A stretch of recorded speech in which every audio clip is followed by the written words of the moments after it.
आज के क्लास का मुख्य उद्देश्य यह है, जीवाणु जनित रोग कौन कौन से हैं, या बैक्टीरिया जनित रोग कौन कौन सा है, या बैक्टीरियल डिजीज कौन कौन सी हैं, इसके बारे में जानना है, जिसके बारे में हम एक ट्रिक के माध्यम से जानेंगे। प्रत्येक परीक्षा में इस टॉपिक से क्वेश्चन बनता है और 99% जीवाणु या विषाणु या प्रोटोजोआ या कवक से संबंधित क्वेश्चन जरूर पूछा जाता है। एक क्वेश्चन बीमारी के बारे में या रोगों के बारे में एक क्वेश्चन प्रत्येक एग्जाम में पूछा जाता है। जीवाणु या बैक्टीरिया जनित रोग या बैक्टीरियल डिजीज कौन कौन सी हैं, तो इसको एक ट्रिक के माध्यम से हम समझेंगे। टीटा डी का छप से गहनी को, टीटा डी का छप से गहनी को।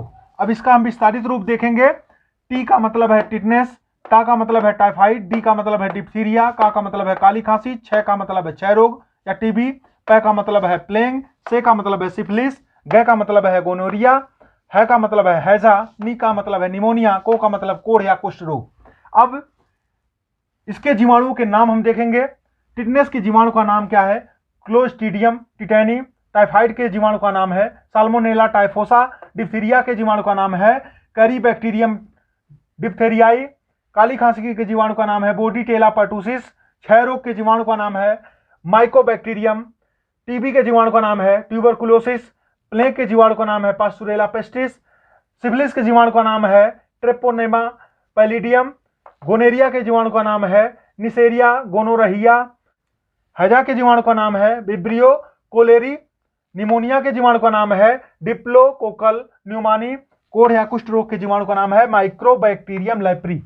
अब इन रोगों से मनुष्य के शरीर का कौन सा अंग प्रभावित होता है? तो टिटनेस से तंत्रिका तंत्र प्रभावित होता है, टाइफाइड से आंत प्रभावित होती है, डिप्थीरिया से श्वसन नली प्रभावित होती है, काली खांसी से श्वास तंत्र प्रभावित होता है, क्षय रोग या टीबी से फेफड़ा प्रभावित होता है, सिफिलिस से शिश्न प्रभावित होता है, गोनेरिया से मूत्रमार्ग प्रभावित होता है, हैजा से आंत प्रभावित होता है, निमोनिया से फेफड़ा प्रभावित होता है, कोढ़ या कुष्ठ रोग से तंत्रिका तंत्र प्रभावित होता है।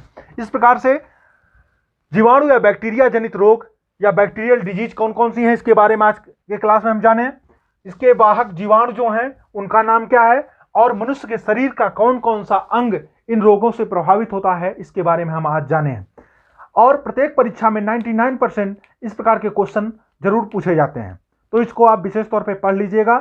और ये इस ट्रिक को टीटा डी का छप से गहनी को, टीटा डी का छप से गहनी को, टीटा डी का छप से गहनी को 10-15 बार अगर कंटिन्यू पढ़ेंगे तो आपको याद हो जाएगा। अगर ऐसा एग्जाम में पूछा जाता है कि विषाणु जनित रोग कौन है, या वायरस से होने वाली बीमारियां कौन कौन सी हैं, या वायरल डिजीज कौन कौन सी हैं, तो इसके लिए एक ट्रिक है। रेखा हमें हिट करके पीछे छोड़ गई, रेखा हमें हिट करके पीछे छोड़ गई। इसको क्रमवार अगर हम 10-20 बार पढ़ेंगे तो हमको याद हो जाएगा। पीछे का अर्थ है यहाँ पर क्या है? पीछे का अर्थ है पोचे, पोलियो, एड्स, चेचक। इसके अलावा जुखाम भी होता है, वायरल डिजीज के अंतर्गत आता है। और भी 1-2 बीमारियां होंगी, लेकिन मैक्सिमम बीमारियां जो आपके एग्जाम में पूछी जाती हैं वह इसके तहत, आपका इस कोड के तहत रेखा हमें हिट करके पोचे छोड़ गई या पीछे छोड़ गई के तहत आ गया। अर्थिक है रेखा हमें हिट करके पीछे छोड़ गई, जहां पीछे का मतलब है पोचे, ठीक है, इसी का मतलब है पोचे। ध्यान दीजिएगा, रेखा हमें हिट करके पोचे छोड़ गई। तो ध्यान दीजिएगा, कभी भी एग्जाम में ऐसा पूछा जाता है विषाणु जनित रोग कौन कौन से हैं, या ऐसे हिंदी में लिख कर दे वायरस से होने वाली बीमारी कौन कौन सी हैं, इंग्लिश में वायरस से होने वाले रोग कौन कौन से हैं, या वायरल डिजीज कौन कौन सी हैं। इन चारों लैंग्वेज में से या चारों लैंग्वेज में से कोई भी अगर पूछता है तो देखिएगा इसमें लैंग्वेज क्या क्या इस्तेमाल कर सकता है। विषाणु से होने वाली बीमारियां पहला चीज, दूसरा पूछ सकता है वायरस से होने वाली बीमारियां, तीसरा चीज वायरस को ऐसे लिख कर दे देगा, इससे होने वाली बीमारियां या जनित रोग, या वायरल डिजीज। इस प्रकार से ये चारों लैंग्वेज में इस टाइप के क्वेश्चन पूछे जाते हैं, एग्जाम में बनते हैं। तो इसके लिए आप कंफ्यूज मत होइएगा, सबका मतलब एक ही है, एक ही चीज का सब नाम है, ठीक है। विषाणु जनित रोग का है, या विषाणु से होने वाली बीमारियां का है, या वायरस से होने वाली बीमारियां का है, या वायरस इंग्लिश में दे करके पूछ ले वायरस जनित रोग कौन सा है, या वायरल डिजीज कौन कौन सी हैं। तो इसके लिए आपका ये ट्रिक है, रेखा हमें हिट करके पीछे छोड़ गई, जहां पीछे का मतलब है पोचे। अब यहां देखिएगा, इसका विस्तारित रूप देख लीजिए। यहां रे का विस्तारित रूप क्या है? रेबीज। खा का है खसरा, है से हर्पीस, में से मेनिंजाइटिस, ही से हेपेटाइटिस, और टे से टेक्रोमा, और कर से कोरोना, पो से पोलियो, ए से एड्स, चे से चेचक, छो से छोटी माता, डे से डेंगू, ग से गलसोंद, और ई से इन्फ्लुएंजा। तो ये इतनी बीमारियां जो हैं ये विषाणु या वायरस से होने वाली बीमारियां हैं, या विषाणु जनित रोग हैं, या वायरल डिजीज हैं। तो इसको आप ध्यान दीजिएगा, एग्जाम में ऐसा पूछा जाता है, ठीक है। इसको विशेष तौर पे ध्यान दीजिएगा। और जीवाणु से होने वाली बीमारियां या बैक्टीरिया से होने वाली बीमारियां, इसके पिछले क्लास में हमने बता दिया था आपको, उसका ट्रिक था टीटा डी का छप से गहनी को, टीटा डी का छप से गहनी को, ये कोड था उसका। और ये हो गया वायरस या विषाणु से होने वाली बीमारियों का कोड हो गया, रेखा हमें हीट करके पीछे छोड़ गई या पोचे छोड़ गई। इससे आपको ये टोटल विषाणु से होने वाली बीमारियों के बारे में पता चल गया, ठीक है। फफूंद, कवक या फंगस से होने वाली बीमारियां कौन कौन सी हैं, या फंगल डिजीज कौन कौन सी हैं। तो इसका ट्रिक है गंजा दमाद खाए फ्रूट। देखिएगा ट्रिक क्या है, अगर एग्जाम में ऐसा पूछा जाता है फफूंद, कवक या फंगस से होने वाली बीमारियां कौन कौन सी हैं, इसका ट्रिक है गंजा दामाद खाए फ्रूट, ठीक है। इसका ये हो गया ट्रिक, ट्रिक है गंजा दामाद खाए फ्रूट। अब इसके लिए गंजा से क्या हो जाएगा, गंजा से हो गया गंजापन, गंजापन हो गया। दमा से दमा आप जानते ही हैं, यहां इधर से हो गया दमा, ये हो गया दाद, ठीक है, ध्यान दीजिएगा दोनों। तो इसमें दमा हो गया, ये दूसरा इधर से देखेंगे तो दाद हो जाएगा। तो दमा और दाद ये भी दोनों फंगल डिजीज है। खा से, खाए से हो गया खाज खुजली,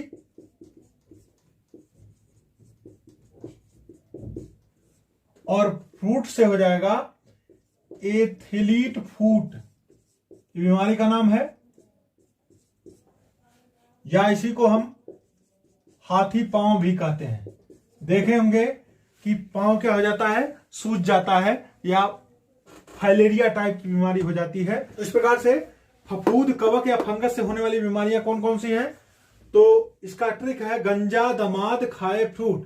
तो गंजा से हो गया गंजापन, दमा से हो गया दमा, और दाद, खाए से खाज खुजली हो गया, और फ्रूट से हो गया एथलीट फूट या हाथी पांव, या इसी को हम कहते हैं फाइलेरिया टाइप का रोग हो जाता है, या इसी को फाइलेरिया बोलते हैं, ठीक है ना। तो ये हो गया फफूंद, कवक या फंगस से होने वाली बीमारियां।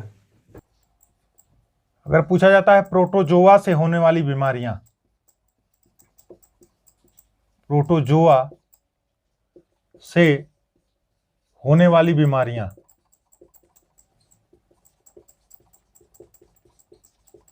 ध्यान दीजिएगा, इसका ट्रिक है काला सोना मैंने पाया, काला सोना मैंने पाया। तो ध्यान दीजिएगा, काला से हो गया कालाजार,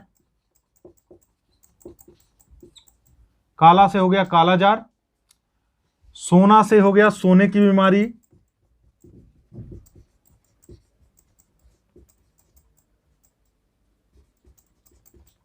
सोने की बीमारी, और मैंने से हो गया मलेरिया,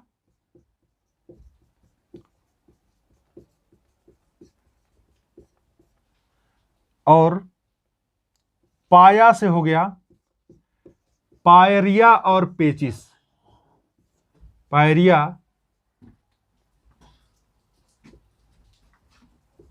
पेचिस।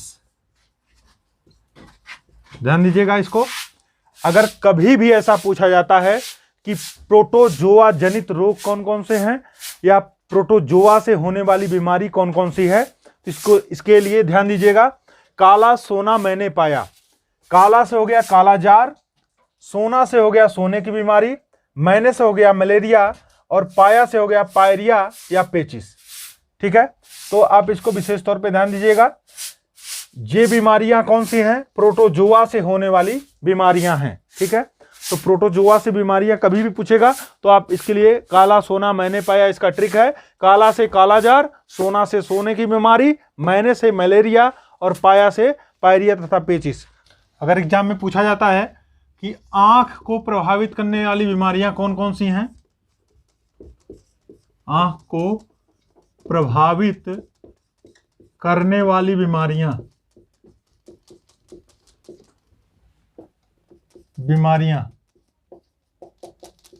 कौन कौन सी हैं, ध्यान दीजिएगा। इसके लिए ट्रिक है रोग ट्रेमा, इसका है ट्रिक। जो बीमारी आंख को प्रभावित करती है इसका ट्रिक है रोग ट्रेमा। रो से हो गया रोहे, एक रोग होता है रोहे, आंख में होने वाली बीमारी है। दूसरा ग से है ग्लूकोमा, ये भी बीमारी आंख को प्रभावित करती है। ट्रे से हो गया टेक्रोमा और मा से हो गया मायोपिया। ठीक है, तो ध्यान दीजिएगा आंख को प्रभावित करने वाली बीमारियां कौन कौन सी है, इसका ट्रिक है रोग ट्रेमा। रो से हो गया रोहे, ग से हो गया ग्लूकोमा, ट्रे से हो गया टेक्रोमा और मा से हो गया मायोपिया। ये चारों बीमारियां जो हैं आंख को प्रभावित करने वाली बीमारियां हैं और एग्जाम में कई बार पूछा गया मायोपिया से कौन सा अंग प्रभावित होता है, या टेक्रोमा से कौन सा अंग प्रभावित होता है, या ग्लूकोमा से कौन सा अंग प्रभावित होता है, या रोहे से कौन सा अंग प्रभावित होता है। तो ये चारों से कौन सा अंग प्रभावित होता है, आंख प्रभावित होती है। विशेष तौर पर ध्यान दीजिए कई बार एग्जाम में ऐसा पूछा गया है कि आंख को प्रभावित करने वाली बीमारियां कौन कौन सी है। जिसका ट्रिक है रोग ट्रेमा, रो से हो गया रोहे, ग से हो गया ग्लूकोमा, ट्रे से हो गया टेक्रोमा और मा से हो गया मायोपिया। ये आंखों को प्रभावित करने वाली बीमारियां हो गई।